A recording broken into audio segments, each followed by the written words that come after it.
اب مریم نواز کا 11 ارب والا جہاز ویانا کی طرف ہے اور ابھی بھی ادھر ہی ہے۔ اب کسی کو کچھ خبر نہیں، ادھر کی جو اپنا سینئر جرنلسٹ ہیں وہ بھی کہتے ہیں کہ اتنا تو ہمیں پتا ہے کہ جہاز ویانا کی طرف گیا ہے، مگر اس بات کی ابھی تک تصدیق نہیں ہو پائی کہ جہاز ادھر کیوں گیا ہے، کس وجہ سے گیا ہے اور کیوں ادھر ابھی تک کھڑا ہے، کون گیا ہے، کون واپس نہیں آ رہا۔ وہ کہتے ہیں یہ پاکستان کے ٹیکس کے پیسے سے لیا گیا ہے، کسی کے باپ کی جاگیر نہیں ہے، آپ اس جہاز کو واپس لائیں، کیونکہ مریم نواز جناب اپنا بڑے بڑے جہاز لے کر ادھر ادھر گھوم رہی ہے، اور جو عوام ہے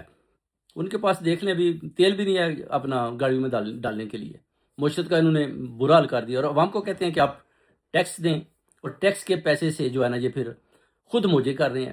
تو یہ چیزیں ابھی کھل کر سامنے آ رہی ہیں کہ یہ جہاز ویانا گیا ہے، ویانا سے اب کون اس میں واپس آتا ہے، بڑی انہوں نے خفیہ رکھا ہوا ہے، کسی کو بتایا بھی نہیں اور جہاز ادھر سے نکل جاتا ہے۔ تو بہت زیادہ چیزیں ہیں جو ایران کے ساتھ جنگ کے بعد کافی حد تک آپ کہہ سکتے ہیں کہ چینج ہو رہی ہیں، یا تو یہ